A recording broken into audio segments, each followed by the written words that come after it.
5장 18절 말씀입니다.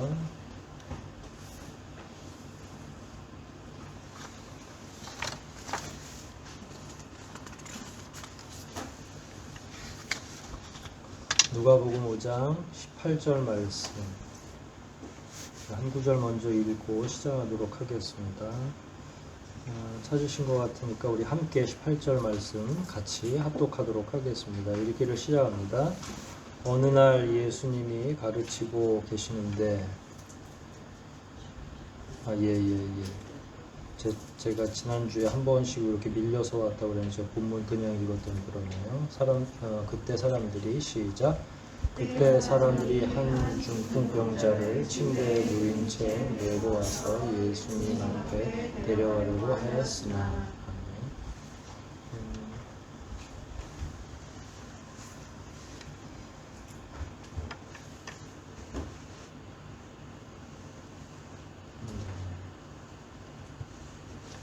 그 위에 17절부터 살펴야 될 것 같아요. 어느 날 예수님이 가르치고 계실 때 갈릴리 유대 여러 마을과 또 예루살렘에서 온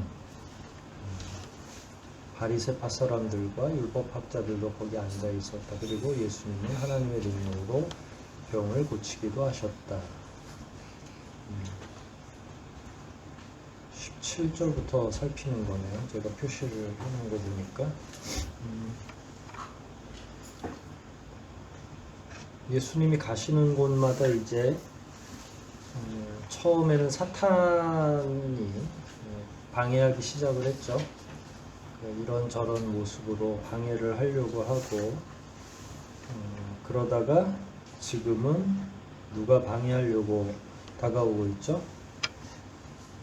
바리새파 그리고 서기관을 위시한 율법학자들. 근데 이 사람들이 어디에서 온 사람이라고 표현되어 있습니까? 17절에 유대의 여러 마을과 예루살렘에서 왔다.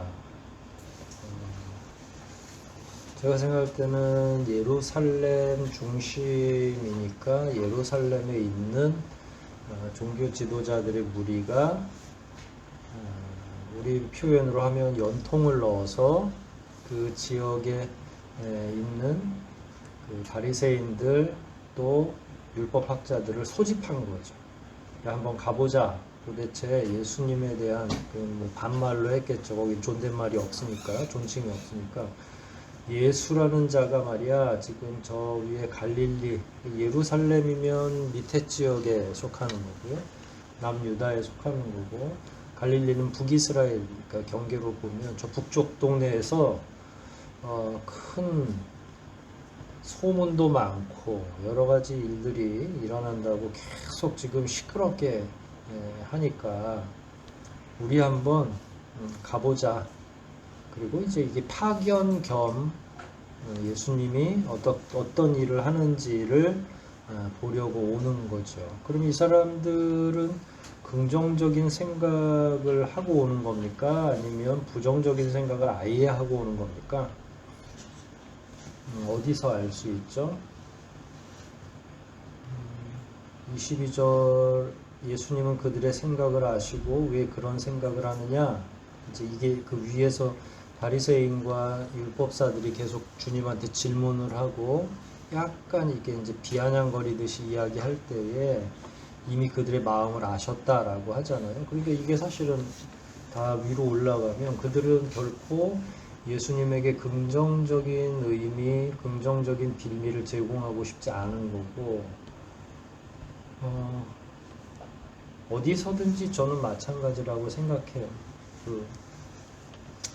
여기 이 당시에는 종교 지도자들이 갖는 권한 자체가 정치적으로도 가장 위에 제일 꼭대기에 있는 거죠. 그러니까 겉으로 보면 로마에 속국이 되어 있고 총독도 있고 또 분봉왕이라고 해서 지역을 다스리는 일종의 도지사 같은, 근데 이걸 왕이라고 그랬어요. 구약에도 다 그런 식으로 부족의 왕들을 왕이라고 칭하는데 우리나라에 무슨 고려왕, 조선왕 이 정도도 규모가 안 되는 걸 이제 보통 왕이라고 했고 유대 지역은 4개의 분봉으로 나누어서 따로따로 관리를 했으니까 경기도지사, 강원도지사 뭐 이런 식의 그걸 분봉왕이라고 했고요. 그러니까 그런 정치 제도가 따로 있었지만 실제로 유대 사회를 움직이는 건 누구였냐면 유대 사회를 정치적으로 장악하고 있는 게 종교 지도자들이었어요. 근데 종교 지도자들은 그 당시 학교는 없었어요. 신학대학이 있거나 이러지 않으니까 뭘 계통을 밟아서 올라가는 건 아니었고 하나는 순혈주의, 혈통을 따라서 뭐 레위인이나 바리새는 지파는 아니지만 이게 구별된다라는 말에 자기네들끼리 더 보수적인 신앙을 지향하고 외래무리하고 절대로 섞이지 않는 정통의 유대인들 무리를 자기네들끼리 형성을 한 거예요. 포로기 즈음에 다 이런 일들이 일어난 거죠. 우리가 망한 역사를 되돌이켜 보니까 우리가 하나님 앞에 굉장히 불순종하고 이방 문화하고 섞여서 그런 거야 라고 해서 본인들이 그럼 안 그러려면 우리가 철저히 세속사회와 구별돼야 돼. 그러니까 정신은 상당히 본받을 만한 정신이 있죠. 그런데 결국은 자기들이 이렇게 해보니까 자기네들끼리 자꾸 모이게 되는 거고 말한 것처럼 이게 지파는 아니지만 일종의 순혈주의로 거기에서 바리새인 중에 바리새인 이렇게 나오잖아요. 이야기할 때. 그러면 계속 대물림처럼 돼 있고 이스라엘을 통치하는 게 다 이런 사람들에 의해서 통치되는 건데 학교도 없고 아무것도 없지만 암묵적으로 그 안에 들어갈 수 있는 사람들이 정리가 다 돼 있는 거예요. 종교 지도자들. 그 다음에 제사장 그룹은 누가 해요? 이제 사독의 후예인 사두개인들의 후예인 사독의 후배들이 하는 게 되죠. 레위인들이 제사장 그룹이기도 하고 거기는 지파와 그 다음에 하는 일이 동시에 겹쳐져 있는 유일한 집단이라고 할 수 있죠. 서로 사실은 지향이 달라요. 그 영적인 그 흐름도 다르고 그럼에도 불구하고 일종의 집단 지도 체제 같은 걸 형성하고 움직이는 거죠. 그러면 사두개인하고 바리새인은 영적으로 완전히 다른 파예요. 한쪽은 천사도 믿고 하지만 한쪽은 천사도 안 믿어. 영적 존재를 안 믿어. 내가 몇 번이나 이야기했죠. 제사장 그룹인데 부활할 걸 믿지 않는 사람들이 있다. 그게 사두개인인 거예요. 그게 이제 사독 제사장의 후예들이라고 하는데 이 사람들 가운데 아무튼 제사장은 레위인들이 하도록 되어 있으니까 이제 그런 면들이 섞여 있어서 자기네들끼리 그냥 서로 인정을 하는 거예요. 자기네끼리 전쟁해서는 안 되겠다는 건 아는 거죠. 근데 이제 점점 시간이 지나면서 이거 뭐 조직폭력배 저리 가라인 거예요. 무슨 파처럼. 그래서 바리새파, 사두개파라고 하는 거죠. 그런데 거기에 누군가 외부 사람이 들어오는 건 원치 않아요. 왜냐하면 자기네들이 통치해 보니까 재미가 쏠쏠한 거예요. 돈도 모이고 사람도 모이고 힘도 있고 그야말로 총독한테 겉으로는 내내 그러고 매맞고 그야말로 압제당하는 신용을 해도 실제로 유대 사회는 자기들이 움직인다는 걸 명확히 알고 있었기 때문에 굳이 뭐 그런 다른 정치적인 힘을 가질 필요가 없는 상황에서 계속 유지되고 있는데 갑자기 혜성처럼 누가 나타난 거예요? 예수님이 나타났는데 이게 이제 인기가 있는 게 문제인 거죠. 뭐 어느 동네에 한 사람이 뭐 설교를 하든 뭘 하든 뭐 신경을 쓸래야 쓸 필요가 없는 그리고 그것도 또 저 위에 북쪽 지방 저기 어디 평안도 어디쯤인데 여긴 우린 한성이잖아요. 서울이고 그럼 거기 뭐 신경만 안 써도 되는데 문제는 신경 써야 될 만큼 이제 굉장히 바람이 부는 거죠. 갑자기 저 싸이의 강남 스타일이 몇 억 뷰를 하면서 한국 문화가 왜 이런 한국은 그 전에 알지도 못하는 사람들이 그걸 통해서 대한민국을 알게 되고 BTS가 뭐 어디 붙어 있는 나라의 저 아이돌인지도 몰랐는데 이제 전 세계를 강타하는 것처럼 거의 흡사한 거죠. 그 시대엔 더군다나 예수님의 소문이 나기가 되게 어려운 시절인데 예수님에 대한 소문이 막 나니까 위협을 느낀 거예요. 누가? 여기 두 파만 위협을 느낀 건 아니고 대제사장 그룹도 위협을 느낀 거고 그 안에 이제 다 자기네 지파의 지분들이 있는 거니까 그 사람들이 결국은 팀을 짜가지고 한번 가서 그럼 슬쩍 갔다 오고 거기에 대한 연구 보고서, 결과 보고를 우리한테 해라. 그래서 예루살렘 중앙에서 일종의 모집해가지고 파견을 한 거죠. 좋은 생각으로 왔을 리가 전혀 없었죠. 그런데 여기 이제 바리새인들은 굉장히 보수적인 자기중심적 일종의 더 정통 유대인이라고 한다 그러면 율법학자들도, 그러니까 하나는 바리새파들은 이를테면 생활상 하나하나 예수님이 뭘 잘못하는지를 꼬집을 거고 그것에 대한 율법적 기준은 율법학자들이 낼 거예요. 그러니까 세트로 잘 간 거죠. 뭐가 잘못됐는지 이야기할 때 분명히 앞으로 이 사람들은 율법에 이르기를 이런 식으로 이제 딴지를 걸겠죠. 그 사람들 앞에서 예수님은 뭘 했어요? 그 사람들이 이렇게 앉아 있어요. 여러분들이 저를 보고 앉아 있듯이 이렇게 군데군데 다 포진해서 앉아 있고 예수님은 계속 설교를 하든지 사람들의 병을 고쳐준다든지 하는 거죠. 그 사람들은 비판적인 입장으로 계속 시시각각 쳐다보고 있는 거고요. 예수님은 신경 안 쓰고 하나님의 능력으로 병을 고치기도 했다.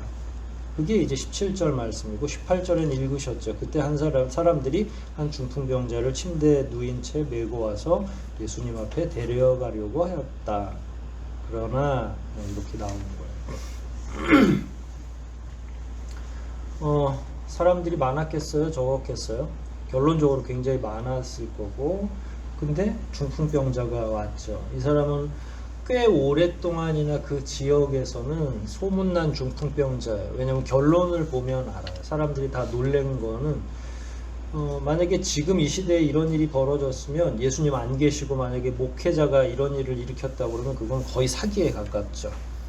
그래서 갑자기 어디서 듣도 보도 못한 중풍병자가 일어나면 사람들이 와 하지만 실제로 그건 짜고 치는 거예요. 그런데 여기 이 사람은 이미 오랫동안 그 지역에서 중풍병자로 있었고 친구들이 이 사람을 침상째로 데려온 거예요. 침대라고 생각하면 되는데 또 여러분들은 항상 상상을 하면 지금 침대를 생각하시는데 그게 아니라 대충 그냥 얼기설기 해가지고 못이 있었겠어요? 뭐가 있었겠어요? 그냥 나무 귀퉁이 4개든지 아니면 들것 정도보다 조금 괜찮은 그런 개인 침상들. 가끔 아프리카나 이런데 그 오지 여행하거나 이런 프로그램을 보면 이게 사람이 잠자는데 먹는데 모든 게 섞여 있잖아요.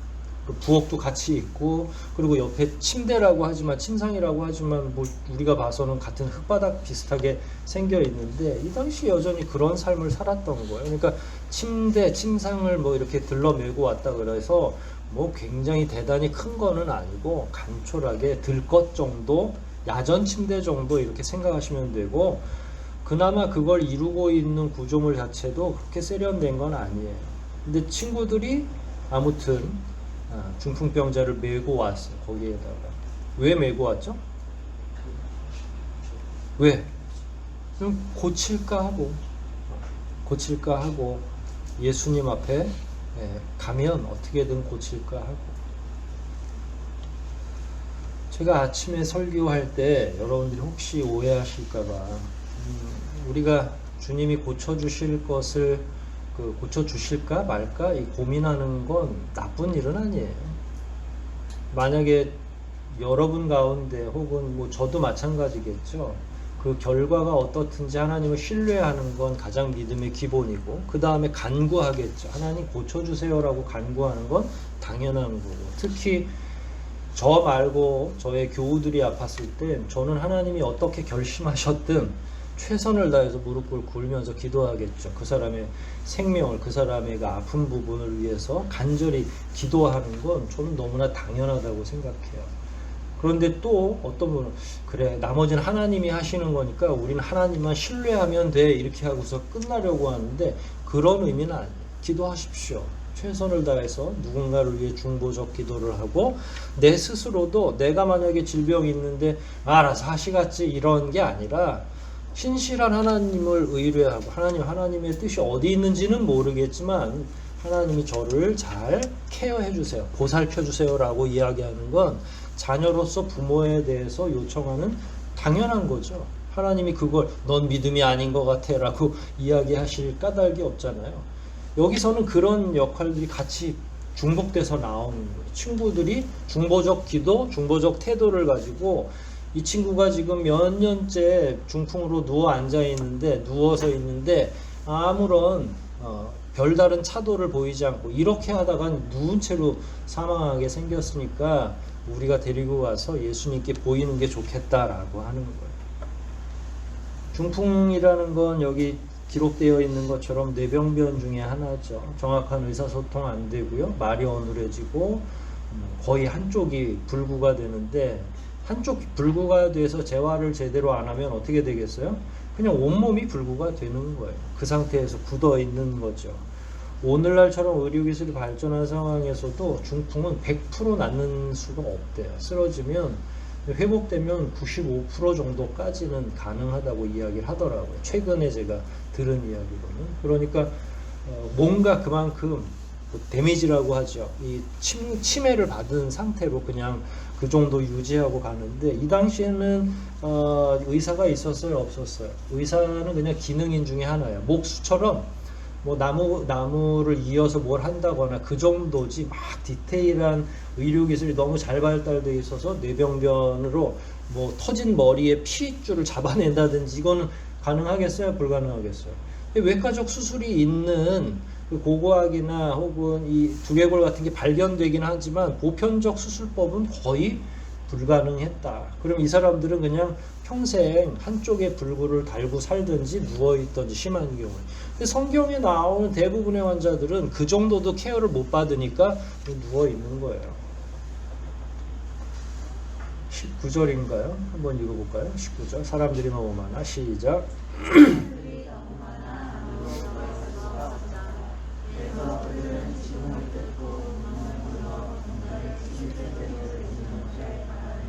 네.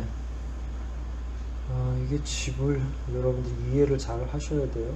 지붕을 어떻게 뜯어? 그럼 기와를 뜯나? 기와는 없었고요. 그냥 그 이응 이어붙인 것처럼 되어 있는 종려나무나 이런 껍데기로 되어 있는 그 나뭇잎 같은 걸로 해서 얼마든지 끄집어내고 이제 그늘만 가리면 되는데 여기는 이른 비와 늦은 비가 있어서 비가 오긴 합니다만은 거의 비가 안 오는 지역이라고 생각하시면 돼요. 그러니까 막 지붕을 튼튼하게 하거나 할 만한 필요가 없는 거고 그냥 형식적으로 이렇게 해야 되는데 일종의 뭐 석회질로 만들었으면 쭉 이렇게 동그랗게 하고 중정이 트여 있는 것처럼 또 때로는 이게 2층이에요. 3층짜리 건물도 있을 수 있어요. 밑에는 우리 요즘에 플로티공법이라고 그래서 주차장 만들고 기둥 간신히 세워가지고 1층은 주차장 들어오잖아요. 시골 가도 집은 2층인데 1층에는 다 농기구 같이 놓은 것처럼 그리고 지붕도 뚫려 있는 그런 걸 상상하시면 돼요. 세련된 집은 아니고 돌집 정도로 그러니까 지붕 뚫고 거기로 올라가서 내려보내려고 이렇게 한 거죠. 아마 제가 생각할 땐 지금 예수님은 1층에 보통은 짐승들이 들어오는 그런 공간에서 사람들하고 같이 대화하고 고쳐주고 하고 계신 것 같아요. 그래서 위로 올라가서 그곳을 뚫어가지고 내려가려고 이렇게 한 거죠. 왜 이렇게 침상을 내려보내려고 했을까? 거기 설명에 자세히는 안 했지만 중풍병자를 데리고 온 동료들은 둘 중에 하나죠. 사람이 이렇게 많아? 근데 여러분의 가족 같으면 가겠죠. 여러분의 그 가족, 사랑하는 가족이면 이거 뚫고 들어가죠. 어떻게든. 근데 가족이 아닐 경우에는 어떤 마음, 양가 감정이 생기겠죠. 이거 다음에 와야 되나? 일단 내 일이 아니고 뭐 아무리 친하다 하더라도 이게 쳐들어가서 위로 뚫고 내려오려고 그러면 굉장한 담대함이 필요한 것 같더라고요. 이게 추적을 해봤을 때 사람의 심리를 생각을 했을 때 일단은 확고한 신념이 있어야 돼요. 그러니까 보통은 이걸 우정으로 설교하거든요. 이 본문은 내 친구들의 우정 그리고 그걸 귀히 보신다라는데 글쎄요. 우정만 가지고 막무가내로 되겠어요? 우정 당연히 있는 거고요. 그 다음에 누구에 대해서 명확히 이해하고 있어야 돼요? 예수님에 대해서. 이 친구들은 아주 우정도 깊고 신실한 자들이었던 것 같아요. 그러니까 이 우정만 가지고는 해결 안 되는 부분이 있는 거고, 만약에 우정만 가지면 어차피 야 우리가 한 번 더 수고하더라도 내일 오자 해도 돼요. 우정만 가졌다. 근데 이거는 하나님을 향한 신실한 신뢰, 믿음, 예수 그리스도가 어떤 분인지에 대한 소문에 대한 완전한 확신, 이런 것들이 우정하고 섞여 있고 자기 친구에 대한 연민, 이렇게 복합적으로 하나의 감정이나 느낌으로는 설명하기 어려운, 그래서 반드시 여기를 좀 들어갔으면 좋겠는 그 상황에 지붕을 결국 뚫었고 병자를 침대째로 예수님 앞에 달아 내린 거죠. 그리고 나서 20절에 예수님은 그들의 믿음을 보시고 내 죄는 용서받았다 하고 말씀하셨다. 예수님이 굉장히 도발적으로 누가 와 있는지는 알고 계시는 거예요. 벌써 사실 예수님이 뭣도 모르고 말씀하시지 않잖아요. 보통 환자가 오면 어떻게 하셔야 돼요? 예수님은 그 환자에 맞는 방법으로 치료를 하는 게 맞죠. 그러니까 이거를 순서적으로 잘 본문을 보면 치료가 먼저예요? 이런 선언이 먼저예요? 치료가 먼저죠, 당연히. 그리고 다른 본문 보셔도 마찬가지예요. 예를 들어서 안진뱅이를 치료하면 일어나 걸으라 하고 내 죄가 사했다 뭐 이렇게 이야기를 하든지, 그런데 여기는 다짜고짜 중풍병자한테 죄가 사했다 그래. 나는 아직도 누워있는데 그게 사실 이 사람한테 뭐가 중요해요? 일어나는 게 중요해요? 죄 사하는 게 중요해요? 사실은 이 환자 영적으로 보지 말고 환자로 오랫동안 누워있을 때는 빨리 일으켜놔 주시지. 다른 사람들도 보통 많죠. 그러면 이 내 죄는 용서받았다라고 하는 이 한 문장은 누구한테 한 것 같아요? 예, 종교 지도자들을 향해서 툭 일부러 던지시는 거죠. 아직 일어나지도 않았어요. 그런데 이 내 죄는 용서받았다라고 하는 건 죄는 누구가 용서할 수 있어요? 누구만이? 하나님만이 하실 수 있는 일이거든요.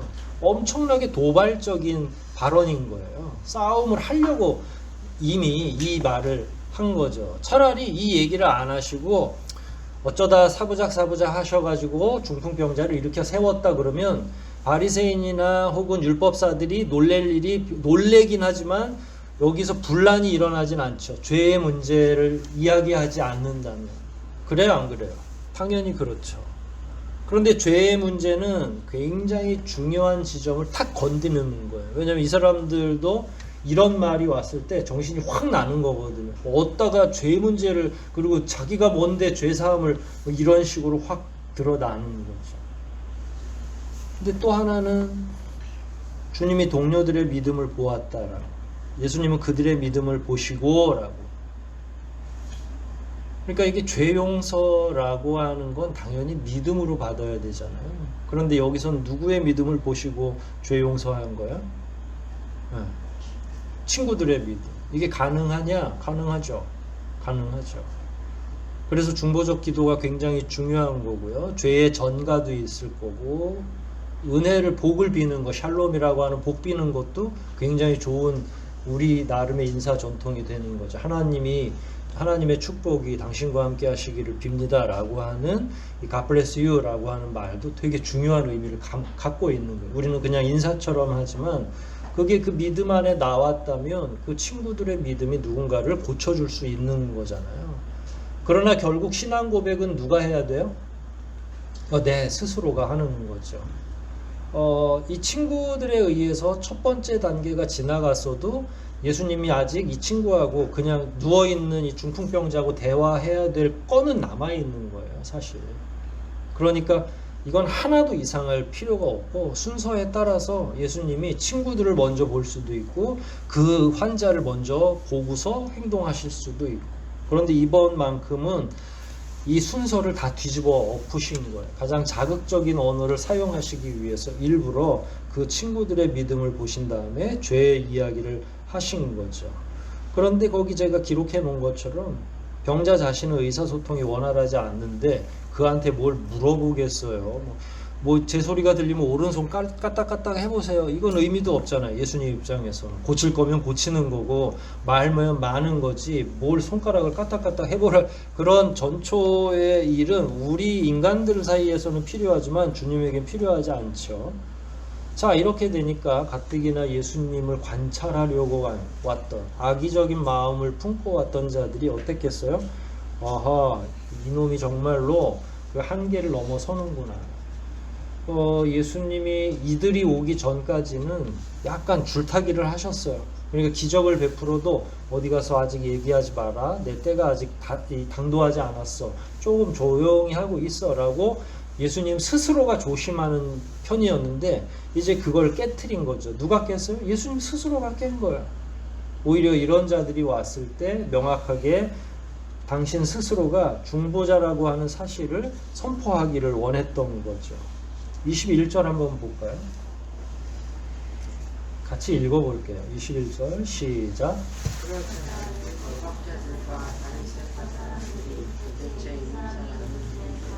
잠깐만요. 다시 읽을게요. 지금 한 3분 정도가 졸면서 안 읽고 계세요. 2분인가요? 시작. 그러자 율법학자들과 바리새파 사람들이 도대체 이 사람이 누군데 감히 하나님을 모독하는가? 하나님 한 분 외에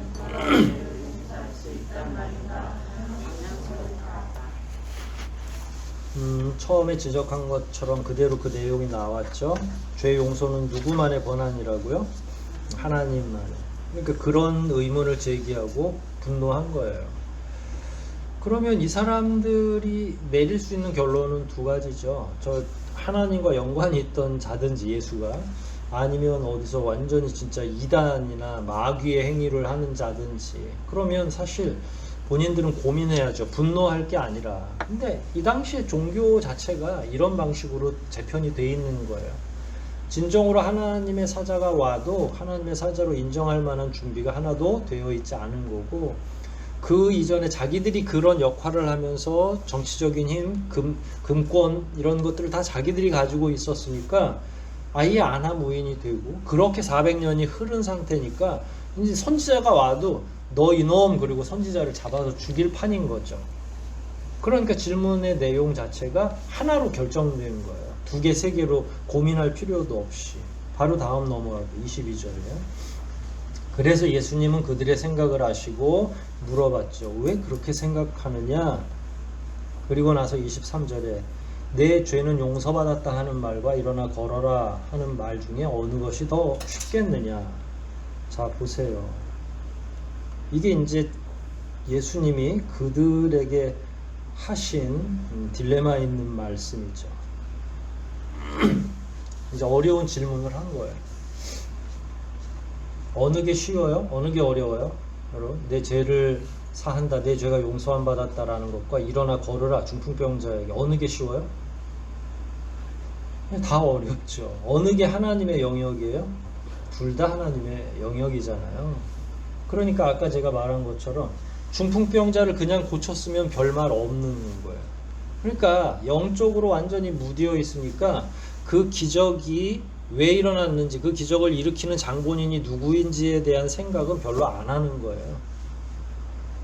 이게 가장 중요한 시사점이에요. 우리들도 마찬가지입니다. 그러니까 하나님의 사인이 보였을 때 이 일이 어떻게 진행됐을지를 자꾸 고민하고 묵상하고 더 깊이 들어가면 하나님을 만날 수 있는데 기적이구나, 저 놀랍네 이렇게 하고 끝나버린다는 거죠. 그래서 예수님이 그들에게 그냥 단도직입적으로 불을 붙이신 거예요. 죄사함 이야기로 먼저. 그런데 이 질문 자체는 둘 다 하나님의 영역인 거예요. 중풍병자를 어떻게 고쳐요? 그 당시의 의술로? 지금은 가능합니까? 지금 침상 들고 집으로 가 그러면 지금 의사들이 만약에 그런 방식으로 한다고 그러면 의사들은 기적이라고 안 그러겠어요? 이 시대에도 여전히 기적은 기적이잖아요. 그러니까 이 사람들이 하나는 굉장히 신성모독인 것처럼 생각하고 있었고 기적이 베풀어지는 거에 대해서는 그동안 별로 중요하게 생각하지 않은 거예요. 이 기적이라고 하는 건 믿음이 없는 세대를 위한 하나님의 사인과 같은 거잖아요. 그걸 통해서 하나님의 살아계심을 드러내는 거예요. 그러면 이 사람들은, 보편적인 사람들은 메시아가 오신다더니 그분이 오셨나라고 생각해야 되는 거예요. 여기저기에서 기적이 이렇게 엄청난 기적이 소문이 들려오면 그게 누군데 예수라고 그래. 예수는 하나님이 우리와 함께 하신다는 뜻 아니야? 임마누엘이라는 뜻 아니야? 그러면 그분이 메시아 아니야? 성경을 공부한 자들이라면 당연히 그런 놀라운 일들이 일어날 때 성경을 들여다보면서 이 예언이 맞는지 안 맞는지를 끊임없이 공부해야 돼. 그래서 율법사도 있는 거고 바리새인들도 있는 거잖아. 그런데 기적이 일어나는데 그건 뭐 상관없어. 뭐 그러든지 말든지. 그게 왜 일어나는지, 누구를 통해서 일어나는지에 대해서는 관심이 없는 거죠. 그런데 이제 자기들이 뭔가 꼬집을 만한 일이 벌어졌을 때는 즉시 그것에 대해서 반발하는 거죠. 그러니까 예수님이 말씀하신 거예요. 야, 그럼 쉬운 건 뭔데? 예를 들어서 그걸 너희들이 한번 해봐라고 얘기했을 때 바리새인들이 할 수 있는 게 뭐가 있죠? 두 가지 중에서 죄사함을 받으라, 죄사함을 받았다, 아니면 내 침상을 들고 퇴근해라고 하는 말 중에 어떤 걸 할 수 있어요? 못하죠. 아무 말도 할 수 없는 건데 꼬투리를 잡은 거예요. 이 사람들이 하나의 말을 했을 때 기적을 베푸는 것에는 그렇게 신경 쓰고 있지 않다가, 그러니까 영적으로 완전하게 그야말로 이렇게 눈이 가려져 있으니까, 그리고 그 가려진 눈으로 예수님을 평가하고 판단하려고 하니까 예수님이 거기에다가 야, 사실은 이런 거야. 논리적으로 너희들은 아무리 해도 할 수 없는 한계치가 있는데 그 둘 중에 둘 다 나에게는 가능한 거야 라고. 고치는 게 가능하다면 죄사함이 가능한데 왜 유추하지 못했어? 라고 질문하는 것과 마찬가지죠. 결국 그들은 그 질문을 듣고 대답을 했나요? 24절입니다. 땅에서 죄를, 그게 이제 22절, 23절, 24절에 한 번에 예수님이 하시는 말씀인데 어느 말이 더 쉽냐? 그래놓고 24절에 땅에서 죄를 용서하는 특권이 내게 있는 것을 보여주겠다. 근데 보세요. 죄를 용서하는 특권을 얘기해 놓고 일어나 걸으라고 말씀하셨어요. 죄를 용서해 주는 권세가 있으려면 죄와 관련된 일을 하셔야 되거든요. 다음에 말로 죄 용서 권세가 나에게 있으니까 죄를 사하노라 하고 막 위에서 조명이 쫙 내리치고 그러면 그게 이제 증명이 될 텐데, 죄 얘기로 분명히 꺼내놓고 일어나 걸으라고 하신 거예요. 그러니까 예수님이 이게 두 개 연결되어 있다는 의미로 명확히 명백하게 한 거죠. 그러니까 앞으로 일어나는 기적은 하나님께서 나로 하여금 이 땅에 내려가서 죄 용서하는 사역의 일환이다. 치유받고 하는 건, 어그러져 있는 인생들을 다시 펼쳐주는 건 죄 용서의 사역의 일환이라고 하는 말씀이 여기 포함되어 있는 거죠. 그러니까 주님은 뭘 고쳐주러 오신 분은 아니에요. 죄 용서해 주러 오신 거잖아요. 그런데 그 죄 용서 범주 안에 치료의 사역이 들어가 있다는 거예요. 치유하는 것도 결국 뭐라는 거예요? 죄 용서의 한 부분이라는 거예요. 병든 자에겐 죄 용서가 필요한 거고요. 그 고침을 통해서. 그 다음에 병들지 않았으면 나는 예수님에게 갈 필요가 없는 건가요? 사지 육신이 멀쩡하면 주님에게 갈 필요가 없어요? 예, 그 사람에게는 또 다른 말씀으로의 또 회개할 수 있는 회개의 기회가, 이런 것들이 또 죄 용서와 연결되어 있는 거죠. 그런데 이걸 연결하지 못한 거예요. 유대인들이 지금까지. 그래서 완전히 다른 이야기처럼 하는 거죠. 죄 용서하는 권세, 특권이 내게 있는 것을 보여주겠다 하시고, 중풍병자에게는 내가 너에게 말한다. 일어나 내 친구를 걷어가지고 집으로 돌아가거라. 참, 이게 말이지, 사실은 예수님과 관련된 영화에 이런 장면이 나올 수 있잖아요. 이게 얼마나 깔끔하고 간략하고 요약적이기도 하고 통쾌한 장면이겠어요. 그러면 우리는 기적을 너무 많이 보고 읽어서 감동이 없잖아요. 그 당시에 옆에 있던 사람들은 어땠겠어요? 소름이 끼치는 거죠. 아니, 중풍병자로 들려왔는데 자기가 일어나서 막 주섬주섬 자기 침상 챙기고 있고, 그 다음에 이제 추레한 모습으로 왔을 텐데, 에스겔 골짜기를 생각하시면 돼요. 그 환상 가운데 마른 뼈들의 환상이 있을 때 거기에 정말로 실핏줄도 생기고 근육이 붙고, 그 다음에 사람들이 생기고 혼이 들어가서 하나의 새로운 생명체가 다시 환생하는 것처럼 이 중풍병자가 여러분 의학적으로 불가능합니다. 의식을 명확하게 또렷하고 뇌가 100% 돌아왔어도 재활운동을 안 하면 움직일 수가 없죠. 당연히 불가능해요. 근데 움직였어요. 이거는 그 상황 안에서 착착착착 하고 그냥 다 모든 게 진행돼서 이 사람이 힘까지 얻었다는 얘기잖아요. 그러니까 완벽한 기적인 거죠. 그러니까 이거는 과학으로는 도저히 해결할 필요도 없고 할 수도 없는 얘기예요. 그러니까 죄사함의 결론이 그럼 그 주변의 사람들은 어땠겠어요? 뭐 놀라 자빠질 일이죠. 사실 그래서 또 예수님에게 몰려들기도 하고. 두 구절 남았으니까 읽겠습니다. 그러자 그는 즉시 사람들 앞에서 일어나 친구를 걷어들고 하나님을 찬양하고 집으로 돌아갔다. 단순해요. 이 사람도 그냥 가라고 그러니까 그냥 또 가야지. 또 뭐 거기서 계속 있은들 이제 파장하는 분위기인데. 왜냐하면 자 보세요. 이 다음에 바리새인들이나 율법사들이 더 이상 말이 없죠. 그러니까 답을 하려 할 수가 없는 거예요. 자기들이 함정에 딱 빠져 있는 걸 알고 이거는 안 되겠다. 왜냐면 거기서 잘못 이야기하면 이미 그 기적을 죄사함의 권세가 그분에게 있다는 사실을 모든 군중이 봤는데 자기네들이 안 본 것도 아니고 짜고 하는 것도 아니고 그러면 거기에서 자기들이 그걸 경험하고 있는데 분위기를 말해요. 무슨 말을 하겠어요. 말 잘못했다가 돌 맞겠죠. 그러니까 아무 말도 안 하고 파장인 거예요. 하나님을 찬양하면서 그 사람이 집으로 돌아가는 거죠. 이게 몇 년 만에 걸은 건지는 모르겠지만 놀라운 역사가 일어난 겁니다. 26절입니다. 사람들은 모두 놀라 하나님을 찬양하면서 두렵다는 듯이 오늘 우리가 본 것은 정말 굉장한 일이다. 참 이게 표현의 한계죠. 뭐 얼마나 진짜 이거는 뭐 어마어마한 일을 본 거죠. 아무 말도 할 수 없었고 그 대신에 그 상황에 대한 표현은 이렇게 표현의 한계를 가지고 있지만 아마 이 사람들이 대대손손 집안에 들어가서 자기 가족이나 이런 사람들하고 나눴을 이야기를 상상해 본다면 엄청난 거겠죠. 뭐 그러면서 또 전도가 이루어 나는 거고요. 사람들이 더 많이 예수님에게 오는 계기가 되겠죠. 그럼에도 불구하고 마지막까지 이렇게 지켜보면 이 사람들이 또 돌을 던지는 일에 한 몫을 하죠. 군중으로 존재하기 때문에 그렇습니다. 이렇게 예수님을 칭송하지만 중요한 시기에 참 믿음으로 변화되지 않으면 언제든지 싸늘하게 식을 수 있는 게 이게 군중들이고 일종의 여론 같은 거예요. 그런 면에서 예수님은 참 고독하게 사역을 하셨을 것 같기도 하고요. 오늘 여기까지만 공부하도록 하겠습니다. 한번 말씀 생각하면서 기도할까요?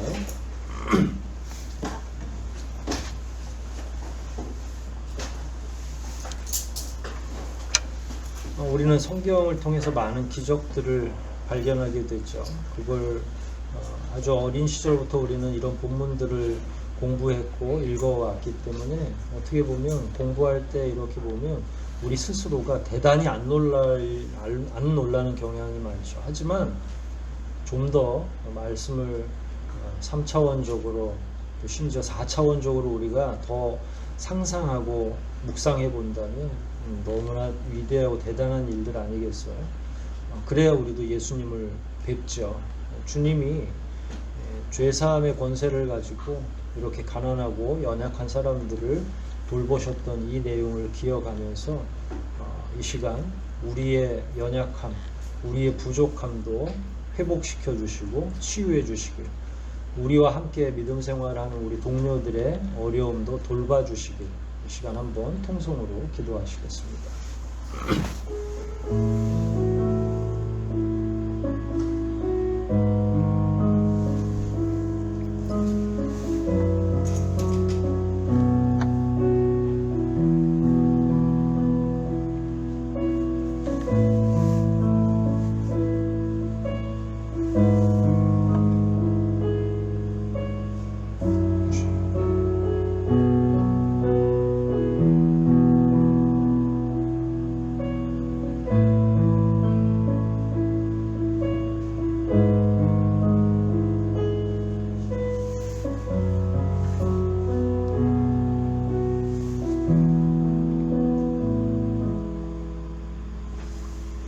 위대한 기적을 자기 눈앞에서 목격해도 아무런 감흥이 없고 어찌하든 예수 그리스도를 공경에 몰아넣을 생각만 하는 어리석은 사람들 가운데 혹시 우리도 섞여 있는 것은 아닌지 되돌아보게 됩니다.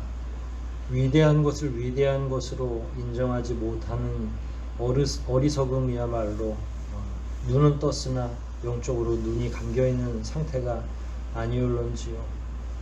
성경에 나오는 모든 말씀이 실제 있었던 말씀임을 감안한다면 우리가 더 이런 모든 기사 하나하나에 대하여 감동하고 하나님을 경배하고 찬양할 수 있도록 우리의 마음을 열어주시고, 특별히 친구들의 믿음을 보셨다는 그 말씀을 저희가 신뢰하며 우리의 연약한 이웃들과 가족들과 우리가 사랑하는 또 다른 이들을 위해 기도합니다.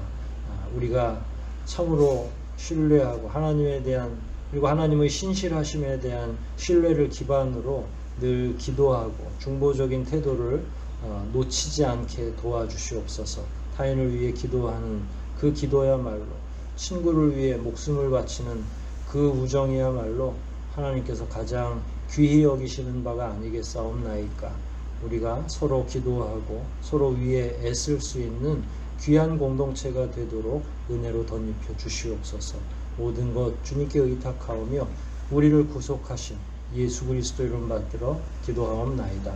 아멘.